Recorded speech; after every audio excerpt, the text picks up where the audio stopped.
Hello, my friends. This is Dr. Diana as patient, and I am pretty ill.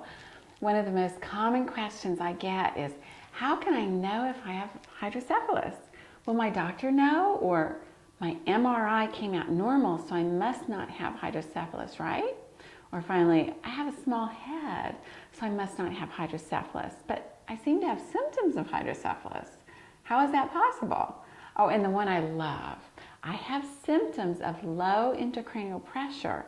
That means I couldn't have hydrocephalus, right? Okay, great questions. So first, do you have your copy of part 2 of the Driscoll theory? I'm leaving it at 99 cents until the hard copy is out. So now is a great time to get it. You can download it to your computer, and I have a video that tells you how if you need it, because I needed it. And you can gift this to your doctors at a low cost right now, so consider that too. Anyway, grab your copy and we'll cover this, alrighty? Are you ready? First, how do you know if you have hydrocephalus? Firstly, I would look at your symptoms. Do you have motion sickness easily, light and or noise sensitivity? Do you have a headache, which is usually at the base, the back base of your skull, if you will, and it radiates down your neck to the tops of your shoulders? Do your ears ever ache? Do you have tinnitus, that ringing in your ears sound? Do you have trouble in airplanes when they change the cabin pressure, as in, on landing, for example? Are you often mildly nauseous?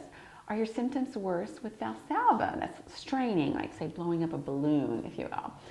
Does it feel like you have pressure? We can feel that.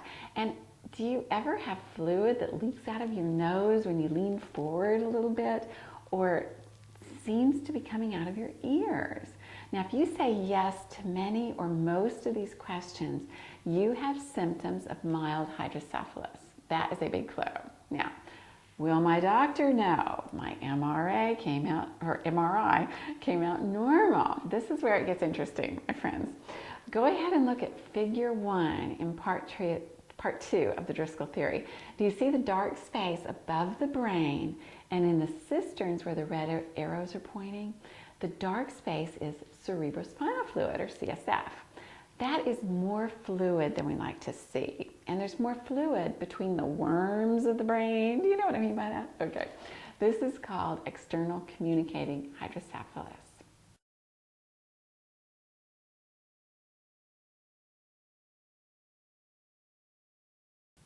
External because the extra fluid is on the outside of the brain. Communicating because there's no blockage between those ventricles. Are you still with me? Okay.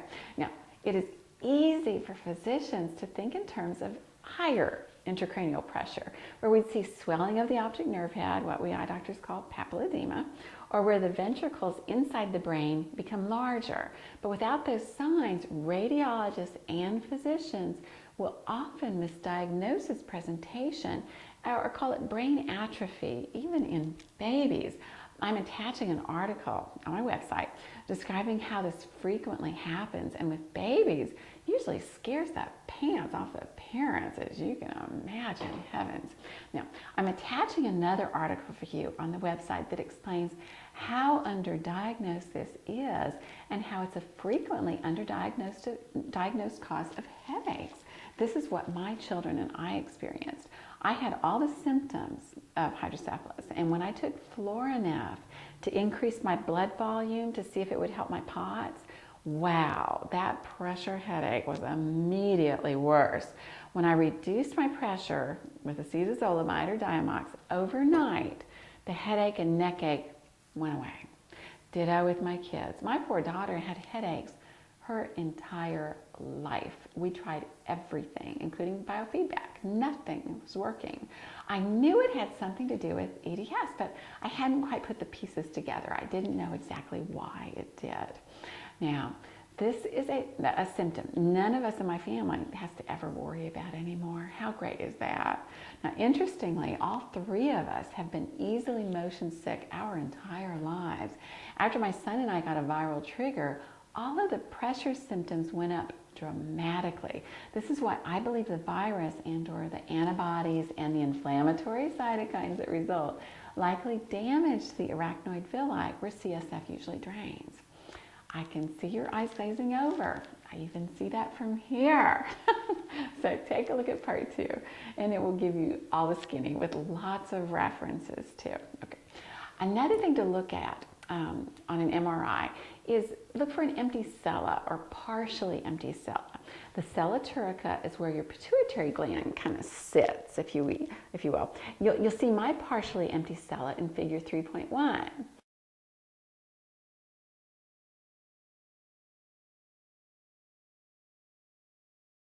Now, remember, my endocrinologist said that 6% of normals display this, but I had to pull out my crazy lady stick and get all huffy. I do not recommend this, but to me, if the patient has all of the symptoms of high pressure, perhaps those signs of high pressure, which are sometimes found on normals in their MRI, should not be ignored. And then I thought, normal. The radiologist said mine was normal.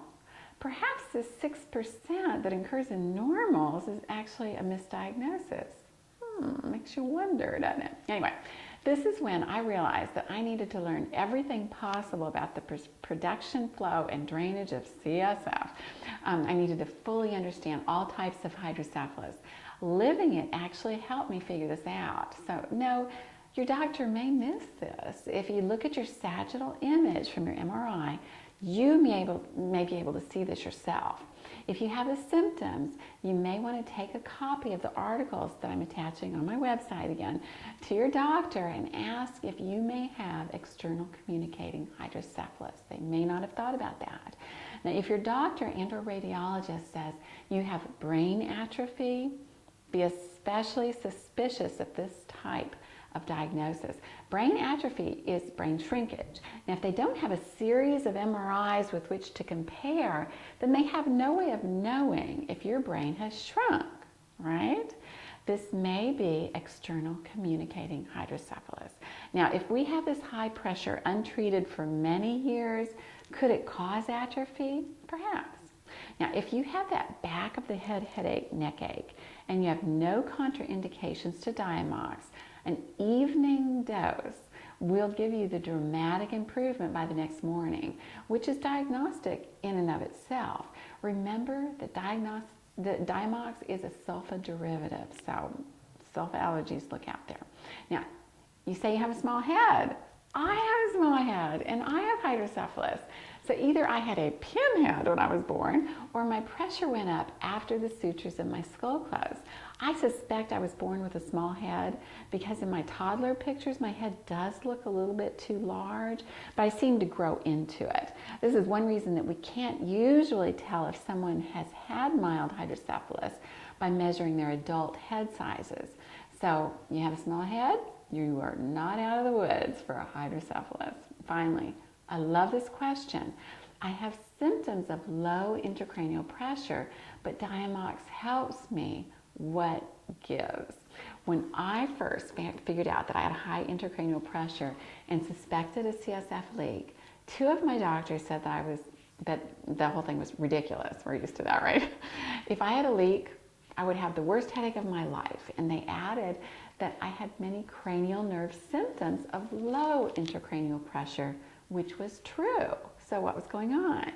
Well, if you have a spinal leak, it allows your brain to sink down because there's lower pressure below the brain than there is above it, right? If the brain sinks down, it puts pressure on the cranial nerves below it and you get symptoms. Well, think about it. If the pressure above your brain is high, it will also cause the same downward pull of the brain and the same pressure on your cranial nerves. So the pressure can become high enough to actually bust through the dura and leak out of your nose, as it does me, or even your ears. Now, if you suspect this is happening, ask your doctor to check this fluid with a beta-2 transferrin test. You don't need to collect much fluid at all, like a milliliter. Believe me when I tell you that the positive CSF tests are rolling in. So this means that you and your doctors need to be very careful. The symptoms of external communicating hydrocephalus can mimic the symptoms of a spinal leak or low intracranial pressure. One way to tell what is going on is to go back to your symptoms again, okay? And an overnight trial with Diamox will tell you without a doubt. So what would be the worst thing? What happens if you take Diamox, but your pressure is actually low? Say you have a spinal leak. Well, it'll be lower next morning.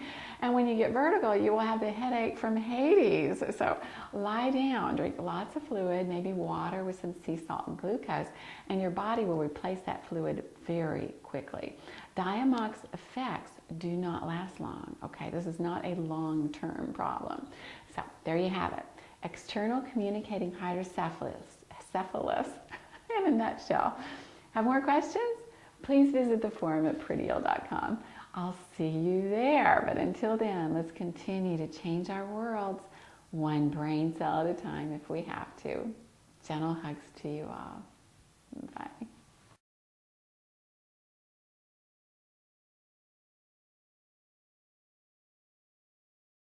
Hello, my friends. This is Dr. Dana. Excuse me. I'm so sorry. How rude. Oh my goodness. Don't ever drink a carbonated beverage right before you go on film. I think we should start that over. Okay.